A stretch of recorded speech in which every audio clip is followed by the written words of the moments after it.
فإنه ملاقيه آمنت بالله صدق الله مولانا العظيم وبلغنا رسوله النبي الكريم ونحن على ذلك لمن الشاهدين والشاكرين والحمد لله رب العالمين.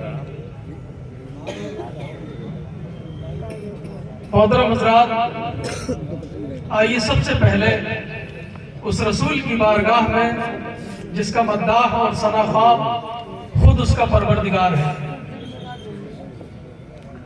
قرآن عظیم کے صفحات جس کی عظمت و رفعت کے ذکر سے جگمگا رہے ہیں، زبان قدرت نے جس کو رحمت للعالمین کا لقب فرما کر ساری کائنات سے روشناس کیا، جو سب کا تھا، سب کا ہے اور سب کا رہے گا، لیکن درد مندوں، ضعیفوں، خطا کاروں، عصیہ شعاروں پر جب اس کا سحاب رحمت برستا ہے تو اس کی ادا ہی کچھ نرالی ہوتی ہے. مطلع رشد و ہدایت پر جس کا آفتاب رسالت نور افشانی کر رہا ہے، جس کا بحر جود و سخا جب امنگ مارتا ہے تو اس کی شیریں موجوں سے تشنگانے ہر دو عالم شراب ہوتے ہیں. تو آئیے اس سلطان حسینان عالم یعنی محمد صلی اللہ تعالیٰ علیہ وسلم کی بارگاہ بے کس پناہ میں درود و سلام کی جانب نشاور کریں. پڑھیے بآواز بلند صلی اللہ علیہ نبی صلی اللہ تعالیٰ علیہ وسلم صلاۃ و سلام علیہ. محترم حضرات، آپ کافی دیر سے تقاریر، نعت اور منقبت سماعت کر رہے ہیں. کافی اچھی تقریریں آپ نے سماعت کی کہ ان تقریروں کے ہو جانے کے بعد میرے تقریر کرنے کی کوئی گنجائش نہیں، لیکن چند منٹ کے لیے آپ کے سامنے حاضر ہوں کچھ دینداری کی بات کرنے کے لیے. آپ دیکھ رہے ہیں کہ علماء کرام تشریف فرما ہے. استاذ الاساتذہ حضرت علامہ مفتی شمیم اختر سعدی صاحب اللہ تشریف فرما ہے. فضیلت الشیخ حضرت علامہ مولانا شیخ رضا صاحب اللہ تشریف فرما ہے، اور بدر العلوم کا تمام تر اسٹاف تشریف فرما ہے، اور تمام علماء کرام تشریف فرما ہے. آپ جن کی زیارت کر رہے ہیں، میں ہر ایک کا نام نہیں لے سکتا کیونکہ وقت کی قلت ہے. شکار ماہ کے تذکرے آفتاب کروں، کسے میں ترک کروں، کس کا انتخاب کروں، جو ذرہ جس جگہ ہے وہی آفتاب ہے. محترم حضرات، اللہ رب العزت قرآن مقدس میں ارشاد فرماتا ہے قُلْ إِنَّ الْمَوْتَ الَّذِي تَفَرُّونَ مِنْهُ فَإِنَّهُ مُلَاقِيكُمْ. اے محبوب، ان لوگوں سے فرما دیجئے کہ یہ موت جس سے تم گریزاں ہو، یہ موت جس سے تم راہ فرار اختیار کر رہے ہو، یہ موت جس سے تم بچنے کی کوشش کر رہے ہو، فَإِنَّهُ مُلَاقِيكُمْ، یہ موت تم کو آ کر رہی ہے. حضرات محترم، اس دنیا میں بڑے بڑے لوگ آئے جن کے پاس غلبہ تھا، جن کے پاس طاقت تھی، جن کے پاس حکومتیں تھیں، جو سمجھتے تھے کہ کائنات کا نظام ہم سے چل رہا ہے، جن کا گمان یہ تھا کہ یہ پہاڑوں کی بلندیاں ہم سے ہیں، یہ دریا کی روانیاں ہم سے ہیں، یہ سمندروں کی طغیانیاں ہم سے ہیں، جو سمجھتے تھے کہ یہ نسیم سحر کے جھونکے ہماری وجہ سے ہیں، جن کا گمان یہ تھا کہ یہ باد صبا کی تھپکیاں ہماری وجہ سے ہیں، جن کا گمان یہ تھا کہ یہ پرندے جماعتوں کے ساتھ میں جو نکلتے ہیں اور ان کے پروں کی سرسراہٹ ہماری وجہ سے ہے، جو سمجھتے تھے کہ کائنات کا نظام ہماری وجہ سے چل رہا ہے. رب تبارک و تعالیٰ نے ان کے گمان کو توڑا، انہیں بھی لقمہ اجل بننا پڑا، کیونکہ رب تبارک و تعالیٰ کی مشیت اور اس کا ارادہ ہے اس دنیا میں جو آیا ہے اسے اس دنیا سے جانا ہے. بے شک باقی رہنے والی ذات اللہ رب العزت کی ذات ہے، خالق کائنات کی ذات ہے، مالک مولا کی ذات ہے. حضرات محترم، اس دنیا میں بڑے بڑے لوگ آئے، تاج محل جیسی عظیم الشان عمارتیں بنانے والے، مضبوط قلعے بنانے والے، پہاڑوں میں راستے نکالنے والے، فضا میں سفر کرنے والے. اس دنیا میں بڑے بڑے لوگ آئے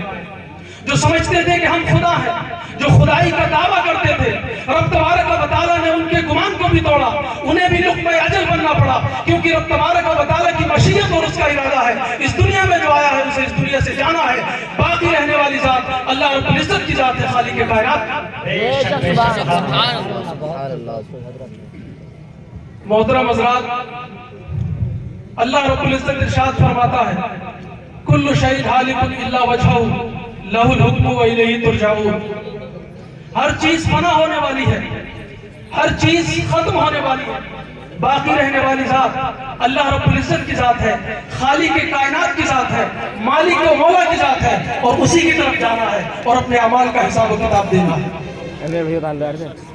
ایک حدیث پاک میں اللہ کے رسول صلی اللہ تعالیٰ علیہ وسلم بیان فرماتے ہیں، آپ بیان فرماتے ہیں کہ انسان اپنی ماں کے پیٹ میں 40 دن تک نطفہ رہتا ہے، 40 دن کے بعد میں جمع ہوا خون بن جاتا ہے، اور 40 دن کے بعد میں گوشت کا لوتھڑا بن جاتا ہے، اور پھر اللہ تبارک و تعالیٰ فرشتے کو حکم دیتا ہے، فرشتہ اس کو بہترین شکل تیار کر دیتا ہے اور لکھ دیا جاتا ہے کہ یہ دنیا میں کتنا رہے گا، اس کو موت کب آئے گی، جنتی ہوگا یا جہنمی ہوگا، بدبخت ہوگا یا نیک بخت ہوگا،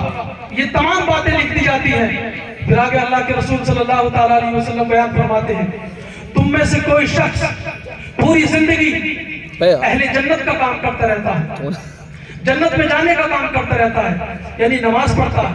روزہ رکھتا ہے، زکوٰۃ دیتا ہے، لوگوں کے ساتھ میں حسن سلوک سے پیش آتا ہے، پوری زندگی رب تبارک و تعالیٰ کو رضا کرنے والے کام کرتا رہتا ہے جو رب تبارک و تعالیٰ کی رضا کا سبب بنتے ہیں۔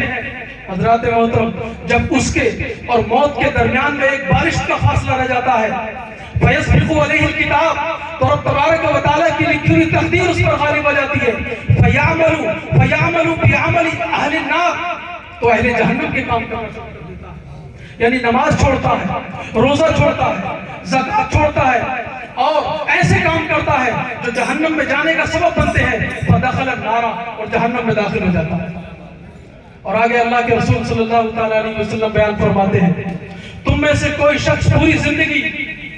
اہل جہنم کے کام کرتا رہتا ہے، یعنی نماز چھوڑتا ہے، روزہ چھوڑتا ہے، زکوٰۃ چھوڑتا ہے، وہ ایسے کام کرتا ہے جو رب تبارک و تعالیٰ کی ناراضگی کا سبب بنتے ہیں، جو رب تبارک و تعالیٰ کے غضب کا سبب بنتے ہیں، جو جہنم میں جانے کا سبب بنتے ہیں،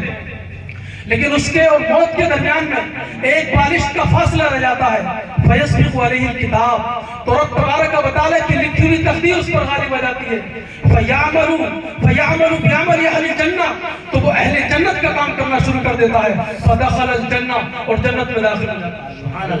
بتانے کا مقصد یہ ہے کہ اللہ رب العزت نے سب کچھ لکھ دیا ہے،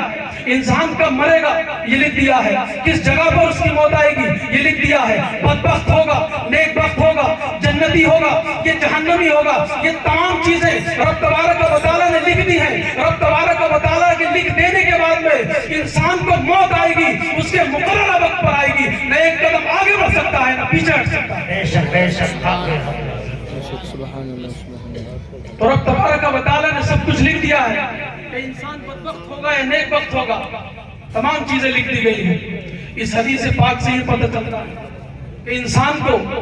اپنے اعمال پر تکیہ نہیں کرنا چاہیے، انسان کو اپنے اعمال پر بھروسہ نہیں کرنا چاہیے، اپنی نمازوں پر بھروسہ نہیں کرنا چاہیے، اپنی زکوٰۃ پر تکبر نہیں کرنا چاہیے، اپنے حج پر تکبر نہیں کرنا چاہیے، اپنے حسن اخلاق پر تکبر نہیں کرنا چاہیے، اپنی سخاوت پر تکبر نہیں کرنا چاہیے، اس لیے کہ جنت نمازوں سے نہیں ملے گی، جنت حسن اخلاق سے نہیں ملے گی، جنت زکوٰۃ اور حج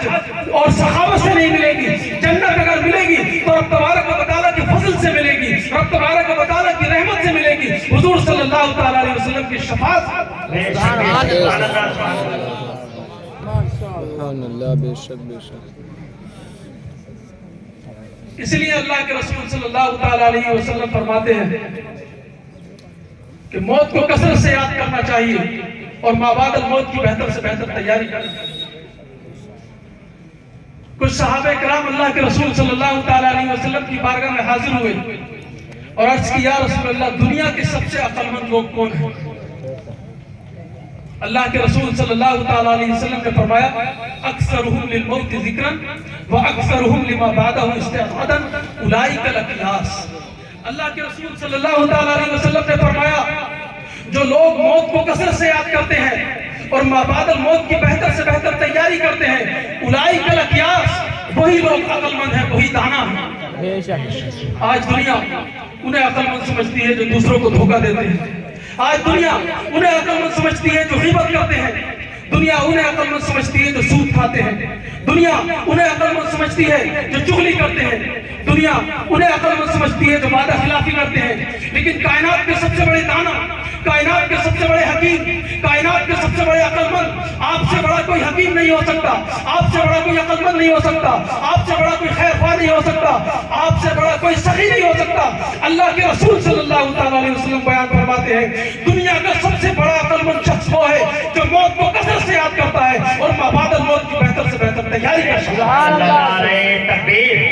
نعرہ رسالت، مسلک اعلیٰ حضرت علماء اہل سنت مولانا سجاد صاحب قبلہ، نعرہ تکبیر، نعرہ رسالت، سبحان اللہ، ماشاء اللہ۔ یہ اللہ کے رسول صلی اللہ تعالیٰ علیہ وسلم کا فرمان ہے کہ دنیا کا سب سے بڑا عقل مند شخص وہ ہے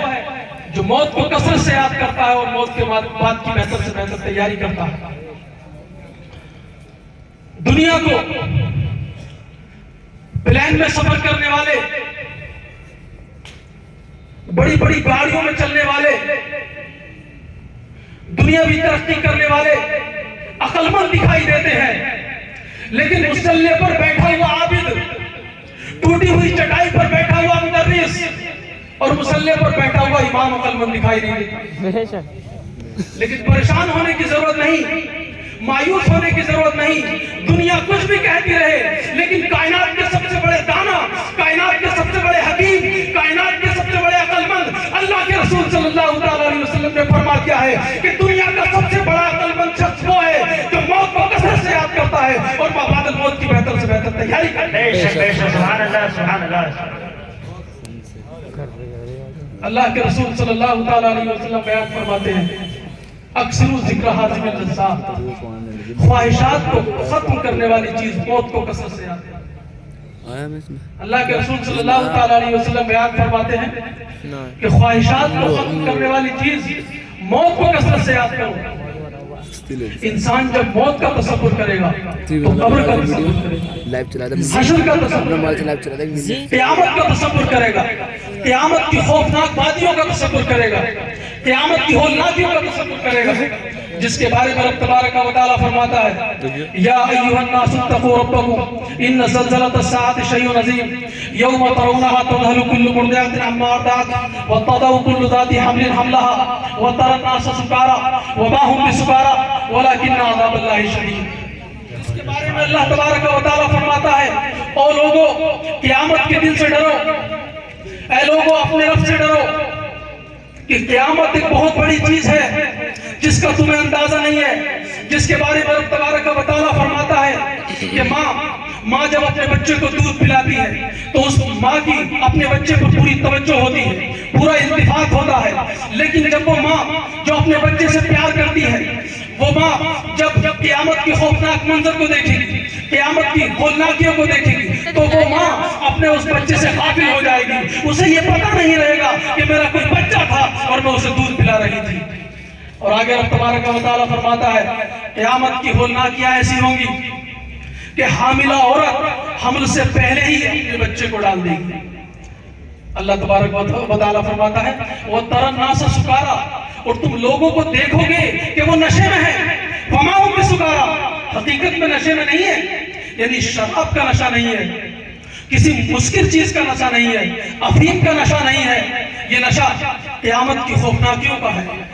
یہ نشہ قیامت کی ہولناکیوں کا ہے۔ انسان جب قیامت کی خوفناک منظر کو دیکھے گا، قیامت کی ہولناکیوں کو دیکھے گا تو اس کی عقل مدہوش ہو جائے گی اور اس کی عقل کام کرنا شروع کر دے گی۔ اللہ کے رسول صلی اللہ تعالیٰ علیہ وسلم بیان فرماتے ہیں، اکثر ذکر حاضم اللذات، خواہشات کو ختم کرنے والی چیز موت کو کثرت سے یاد کرو۔ انسان جب موت کو یاد کرے گا تو قبر کو یاد کرے گا، حشر کو یاد کرے گا، قیامت کو یاد کرے گا، قیامت کی خوفناک ہولناکیوں کو یاد کرے گا، اور حضرات محترم جہنم کی خوفناک باتیوں کو یاد کرے گا۔ تو جس شخص کے دماغ میں اتنے تصورات ہو، قبر کا تصور ہو، حشر کا تصور ہو، اور قیامت کی خوفناک ہولناکیوں کا تصور ہو، جہنم کی خوفناک باتیوں کا تصور تصور ہو تو کیا وہ شخص رب تبارک و تعالیٰ کی نافرمانی کر سکتا ہے؟ کیا وہ شخص نماز چھوڑ سکتا ہے؟ کیا وہ شخص صاحب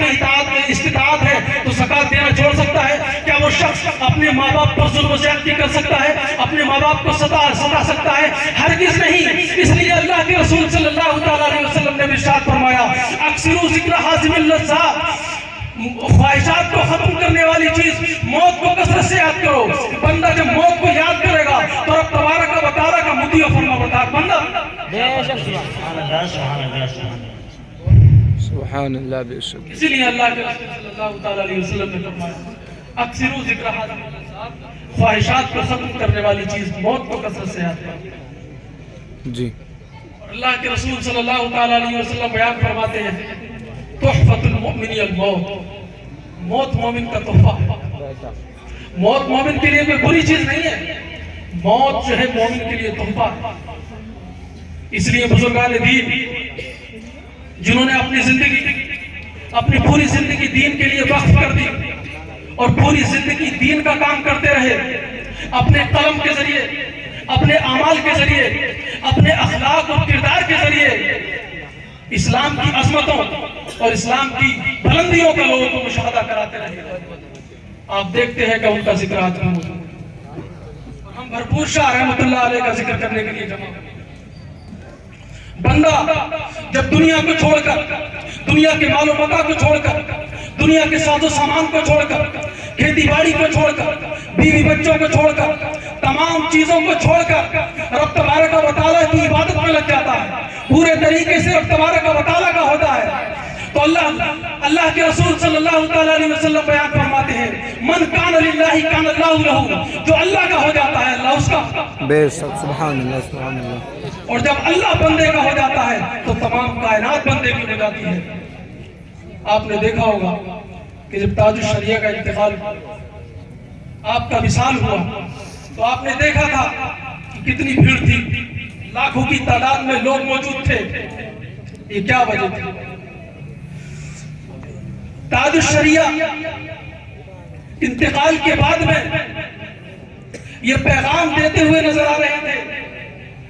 کہ اگر زندگی جب تک گزارنی ہے تو شریعت کا پابند بن کر گزارو،